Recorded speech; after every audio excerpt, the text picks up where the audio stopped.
வணக்கம். ஆர்டிவி KGF news. அதிரடி செய்தி. உடல், பொருள், ஆவி அனைத்தையும் அர்ப்பணிப்போம். கோலாரில் வெடித்தது மாபெரும் நீர்ப்பாசன போராட்டம். கேஜிஎஃப் கிங்கார் ஜெல் ஹாலில் இன்று ஜனவரி 6, 2026 நிலையான நீர்ப்பாசனக் குழுவின் ஆஞ்சநேய ரெட்டி மற்றும் வள்ளல் பிரகாஷ் ஜலக்கிரஹா கன்வென்ஷன் என்ற கூட்டத்தை நடத்தினார்கள். இதில் பல்வேறு கட்சியை சார்ந்தவர்களும் வந்திருந்தார்கள். எக்ஸ்-எம்எல்ஏ ஒய் சம்பங்கி மற்றும் சேவ் கேஜிஎஃப்பின் president R Jyothi Basu, Dayananda, general secretary, ex municipality president JDS மற்றும் தங்கராஜ் சிபிஎம் பேர் கலந்து கொண்டு தங்கவயல் குடிநீர் பிரச்சினையை பேசினார்கள். கோலார் மாவட்டத்தின் தாகத்தை தீர்க்கக் கோரி பல தசாப்தங்களாக தொடரும் நீர்ப்பாசன போராட்டக்களம் இன்று மீண்டும் சூடுபிடித்துள்ளது. கேஜிஎஃப் தாலுகாவில் இன்று நடைபெற்ற பிரம்மாண்ட ஆயத்தக் கூட்டத்தில் 30 ஆண்டுகால காத்திருப்பு போதும். கடந்த 25 முதல் 30 ஆண்டுகளாக தொடரும் இந்த போராட்டத்திற்கு இன்னும் முறையான தீர்வு கிடைக்கவில்லை என்ற ஆவேசம் மக்களின் குரலில் எதிரொலித்தது. நிலையான நீர்ப்பாசனக் குழுவின் கீழ் திரண்டுள்ள மக்கள் அரசியல் மாச்சரியங்களை கடந்து இன்று ஒரே குடையின் கீழ் நின்றனர். சட்டப்பேரவையை அதிரவைக்க திட்டம். இன்று நடைபெற்ற இந்த கூட்டத்தின் முக்கிய நோக்கம் வரும் ஜனவரி 17 அன்று கோலார் மாவட்டத்தில் நடைபெறவிருக்கும் மாபெரும் போராட்டம் ஜலக்கிரஹா கன்வென்ஷனை வெற்றி பெற செய்வதே ஆகும். எங்கள் குரல் பெங்களூருவின் விதான சௌதா வரை எட்ட வேண்டும். எங்களின் தாகத்திற்கு அரசு செவிசாய்க்கும் வரை ஓயமாட்டோம் என்று போராட்டக்காரர்கள் முழக்கமிட்டனர். ஜனவரி 17 அன்று கோலாரில் நடக்கும் அந்த போராட்டம் வரலாற்றில் இடம்பெறும். எங்களின் உடல், பொருள், ஆவி என அனைத்தையும் அர்ப்பணித்து இந்த போரை நடத்துவோம் என்று உருக்கமாக தெரிவித்தார். கோலார் மாவட்டம் மற்றும் சிக்மங்கலாபூர் மாவட்டம் இரண்டிலும் நிரந்தர குடிநீர் கிடைக்க வேண்டும் என்று சொல்லி சுமார் 30 ஆண்டுகளுக்கு மேலாக போராடி வருகிறார்கள்.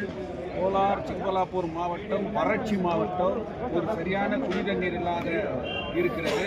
கிருஷ்ணா நதி நீர் கிடைக்க வேண்டும், காவேரி நதிநீர் கிடைக்க வேண்டும் என்கின்ற மிகப்பெரிய போராட்டத்தை நடத்தி வருகிறார்கள். வருகின்ற 17ஆம் தேதி கோலார் மாவட்டத்தில் இதனுடைய ஒரு மாநாட்டை, மாவட்டத்தை சார்ந்த மிகப்பெரிய மாநாட்டை நடத்துவது என்று முடிவு செய்திருக்கிறார்கள். அதனுடைய ஒரு அங்கமாக இன்று தங்கவயலில் அதனுடைய போராட்ட கமிட்டியினுடைய தலைவர் ரெட்டி மற்றும் வள்ளல் பிரகாஷ் இவர்கள் தலைமையில் தங்கவயலில் இருக்கக்கூடிய அனைத்து அரசியல் கட்சிகளும் பங்கேற்ற ஒரு கூட்டம் நடந்தது. இந்த கூட்டத்தில் தங்கவயலிலே இருக்கின்ற குடிநீர் திட்டங்களை சரியான முறையிலே பயன்படுத்தப்பட வேண்டும். தங்கவயலில் எரகோல் குடிநீர் திட்டத்தை இணைக்கப்பட வேண்டும். வேத்தமங்கலா குடிதண்ணீர் தங்கவயலுக்கு கிடைக்கப்பட வேண்டும். புளோரைடு கண்டென்ட் கலந்த குடிதண்ணீர் தங்கவயலிலே அன்றாடம் இன்றைக்கு பல நோய்களை உருவாக்கி குடிதண்ணீருக்கு லாய்க்கற்ற ஒரு நிலை இன்றைக்கு இருக்கிறது. இதையும் அந்த மாநாட்டிலே ஒரு அங்கமாக கோரிக்கைகளாக வைத்து அந்த மாநாட்டிலே தீர்மானம் நிறைவேற்றி மாநில அரசு சரியான முறையிலே இந்த திட்டங்களை நிறைவேற்றப்பட வேண்டும் என்று சேவ் கேஜிஎஃப் யுனைடெட் ஃப்ரண்டின் சார்பாக எங்களுடைய கருத்துக்களை நாங்கள் சொல்லியிருக்கின்றோம். 17ஆம் தேதி நடக்கின்ற அந்த மாநாட்டில் சேவ் கேஜிஎஃப் தலைமையிலே ஏராளமானோர் அந்த மாநாட்டிலே பங்கேற்று வெற்றி பெற செய்வோம் கோரிக்கைகளை வலியுறுத்தி. ಪ್ರತಿಯೊಂದು ತಾಲೂಕು ಸಬ್ಜೆಕ್ಟ್ ಇರ್ತದೆ. ಮುಳಬಾಗ ಇರ್ಬೋದು, ಮಾಲೂರು ಇರ್ಬೋದು, ಶ್ರೀನಿವಾಸಪುರ ಇರ್ಬೋದು, ಬಂಗಾರಪೇಟೆ ಇರ್ಬೋದು, ಕೋಲಾರ ಇರ್ಬೋದು. ಸೊ ಒಂದೊಂದು ತಾಲೂಕಿನ ವಿಚಾರಗಳನ್ನು ಕೂಡ ಪ್ರತ್ಯೇಕವಾಗಿ ಅಲ್ಲಿ ಮಂಡನೆ ಮಾಡಬೇಕಾಗುತ್ತೆ. ನಾವು ಕೈ ಜೋಡಿಸಿದ್ದೇವೆ. ಸೇವ್ ಕೆಜಿಎಫ್ ಯುನೈಟೆಡ್ ಫ್ರಂಟ್ ಇಂದ ನಾವು ಕೂಡ 100 ಜನರನ್ನ ನಾವು ಒಗ್ಗೂಡಿಸಿ ಈ ಹೋರಾಟದಲ್ಲಿ ಭಾಗವಹಿಸುತ್ತೇವೆ ಅಂತ ಹೇಳಿ ನನ್ನ ಅಭಿಪ್ರಾಯ. ಕೋಲಾರ ಜಿಲ್ಲೆಯಿಂದ ಸತತವಾಗಿ ಹೋರಾಟಗಳನ್ನು ಮಾಡಿಕೊಂಡು ಇದುವರೆಗೂ ಬಂದಿರೋದ್ರಿಂದ ನಿಮ್ ಜೊತೆ ನಾವು ಕೈ ಜೋಡಿಸಿ ನಮ್ಮ ಊರಿಗೆ ನೀರು ಬರ್ಬೇಕು ಅನ್ನೋದಕ್ಕಾಗಿ ನಿಮ್ ಜೊತೆನಲ್ಲಿ ಹೋಗ್ತೀವಿ ಅಂತ ಹೇಳ್ತಾ ಒಂದೆರಡು ಮಾತನ್ನು ಹೇಳಕ್ ಏನಂದ್ರೆ ಇವತ್ತಿನ ದಿನದಲ್ಲಿ ಇಷ್ಟು ಜನ ಇಲ್ಲಿ ಸೇರ್ತೀವಿ ಅಂದ್ರೆ ಎಲ್ಲಾ ಪಕ್ಷ ಭೇದ ಎಲ್ಲ ಮರೆತು ನಮ್ಮ ಹೋರಾಟ ಸಂಘದವರು ಎಲ್ಲರೂ ಬಂದಿದ್ದೀವಿ. ಇದು ನನ್ನ ಒಂದು ಸರ್ವಿಸ್ ನಲ್ಲಿ ಇದೇ ಮೊದಲ ಬಾರಿಗೆ ನೀರಿಗಾಗಿ ಈ ಊರಿಗಾಗಿ ಇಷ್ಟೊಂದು ಜನ ಎಲ್ಲ ಬರ್ತಾರೆ. ಅವರು ಧನ್ಯವಾದ. ಯಾಕೆಂದ್ರೆ ನೀರು ಅನ್ನೋದು ಎಷ್ಟು ಪ್ರಾಮುಖ್ಯತೆ ಅನ್ನೋದನ್ನ ಎಲ್ಲರೂ ಅರ್ಥ ಮಾಡ್ಕೊಂಡಿದೀವಿ. ಇವತ್ತು ಒಂದು ಮಾತು ತಮ್ಮ ಮುಂದೆ ಹೇಳಕ್ಕೆ ಇಷ್ಟಪಡ್ತೀನಿ.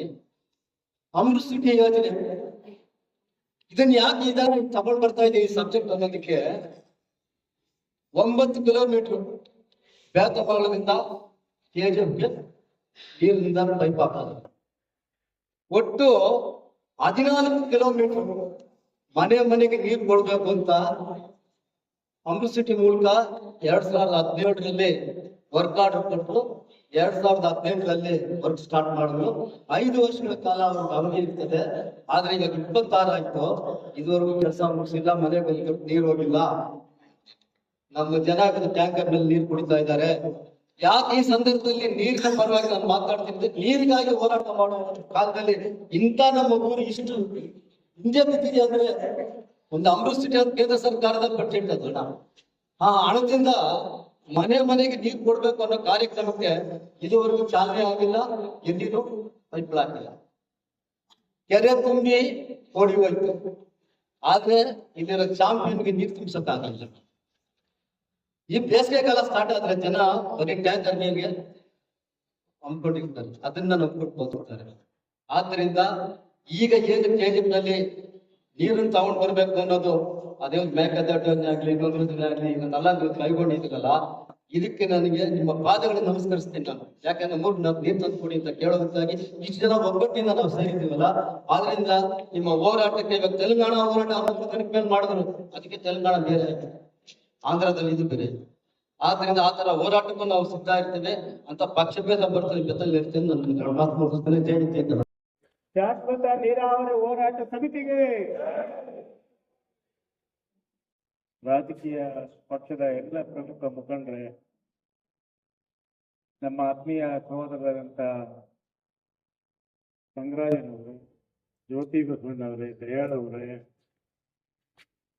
ಮತ್ತು ವೆಂಕಟೇಶಣ್ಣವರೇ, ಹಂಗಾಗಿ ಆ ಚಳುವಳಿಗೆನೆ ಬಹಳ ವಿಶೇಷವಾದಂಥ ಪ್ರಾಮುಖ್ಯತೆ ಸಾರ್ವಜನಿಕ ವಲಯದಲ್ಲಿ ಸಿಗುತ್ತೆ. ನಮಗೆ ರಾಜಕೀಯದಲ್ಲಿ ಅಷ್ಟು ನಮಗೆ ಸಿಗದೇ ಇದ್ರೂ ಕೂಡ ಚಳುವಳಿ ಅಂತ ಹೇಳಿದ್ರೆ ಆ ಚಳುವಳಿಯ ನಿಜವಾದ ಅರ್ಥವನ್ನ ಅರ್ಥ ಮಾಡಿಕೊಂಡವ್ರಿಗೆ ಮಾತ್ರ ಅದು ಗೊತ್ತಾಗುತ್ತೆ, ಬೇರೆ ಯಾರಿಗೂ ಗೊತ್ತಾಗೋದಿಲ್ಲ.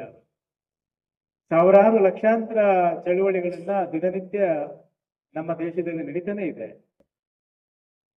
ಈ ಹೋರಾಟದ ಒಂದು ಭಾಗವಾಗಿ ನಮ್ಮ ರಾಜೇಶ್ ಅವರು, ನಾಗರಾಜ್ ಅವರು, ಇವರೆಲ್ಲರೂ ಕೂಡ ಭಾಗವಹಿಸಿ ಕೆಲಸ ಮಾಡ್ತಾ ಇದ್ದಾರೆ. ಒಂದು ನೆನಪನ್ನ ಈ ಸಂದರ್ಭದಲ್ಲಿ ಹೇಳಲಿಕ್ಕೆ ಬಯಸ್ತೇನೆ. ನಮ್ಮ ತಾಯಿಗೆ ಅಷ್ಟು ವಿದ್ಯೆ ಇಲ್ಲದೆ ಇದ್ರು ಕೂಡ ಇಲ್ಲಿ ಕೂತಿರ್ತಕ್ಕಂಥ ಎಲ್ಲ ನಮ್ಮ ಕ್ಷೇತ್ರದ ಪ್ರಮುಖರು ಮತ್ತೆ ಬರೆದಿರ್ತಕ್ಕಂಥವ್ರೆಲ್ಲರೂ ಸೇರಿ ಶಾಸಕರಾಗಿ ಆಯ್ಕೆ ಮಾಡಿದ್ಮೇಲೆ ಇದೇ ನೀರಾವರಿ ಹೋರಾಟದ ಸಮಿತಿ ನಮ್ಮ ನೇತೃತ್ವವನ್ನು ರಾಜನೇ ರೆಡ್ಡಿ ಅವರ ಜೊತೆಗೆ ಸೇರಿ ವಿಧಾನಸಭೆಯಲ್ಲಿ ಈ ಜಿಲ್ಲೆಗಳಿಗೆ ಶಾಶ್ವತ ನೀರಾವರಿ ಬೇಕು ಅಂತೇಳಿ ವಿಧಾನಸಭೆಯ ಒಳಗಡೆ ಆ ಸರ್ಕಾರದ ವಿರುದ್ಧವಾಗಿ ಹೋರಾಟ ಮಾಡಿದಂತ ನೀವು ಗೆಲ್ಲಿಸಿದಂತ ಶಾಸಕರು ಅವತ್ತಿನ ನಮ್ಮ ತಾಯಿಯವರು ಕೂಡ ಇವತ್ತು ದಾಖಲೆಗಳಲ್ಲಿ ಉಳಿದಿರ್ತಕ್ಕಂಥದ್ದು ಕೂಡ ನೀವು ಕಣ್ಣಾರೆ ಕಂಡಿದ್ದೀವಿ. ನಾನು ಆ ಸಂದರ್ಭದಲ್ಲಿ ಶಾಸಕನಲ್ಲದೆ ಇದ್ರು ಕೂಡ ಇವರ ಜೊತೆಯಲ್ಲಿ ವಿಧಾನಸಭೆಯಲ್ಲಿ ಸಭೆಗಳು ನಡೆದಂತ ಸಂದರ್ಭದಲ್ಲಿ, ಶಾಸಕರ ಭವನದಲ್ಲಿ ಸಭೆಗಳು ನಡೆದಂತ ಸಂದರ್ಭದಲ್ಲಿ, ಕೋಲಾರ್ನಲ್ಲಿ ನಾವು ಮೆಕ್ಕೆ ಸರ್ಕಲ್ ನಲ್ಲಿ ಹೋರಾಟ ಮಾಡಿದಂತ ಸಂದರ್ಭದಲ್ಲಿ, ಮತ್ತೆ ದೊಡ್ಡಬಳ್ಳಾಪುರದಿಂದ ಪಾದಯಾತ್ರೆ ಮಾಡುವಂತ ಸಂದರ್ಭದಲ್ಲಿ, ಅವೆಲ್ಲರೂ ನೀವೇನೇನು ಹೇಳಿದ್ರು ಅವೆಲ್ಲವೂ ಕೂಡ ನಾವು ಶಿರಸಾವಹಿಸಿ ಪಕ್ಷಾತೀತವಾಗಿ ನಮ್ಮ ಜಿಲ್ಲೆಯ ಜನರ ಋಣವನ್ನ ತೀರಿಸಲಿಕ್ಕೆ ಇದೊಂದು ಸದಾವಕಾಶ ಅಂತ ಹೇಳ್ಕೊಂಡು ನಾವು ಭಾಗವಹಿಸ್ತೀವಿ. ಅಷ್ಟು ಬಿಟ್ರೆ ಬೇರೆ ಇನ್ಯಾವ ಉದ್ದೇಶವೂ ಅಲ್ಲ.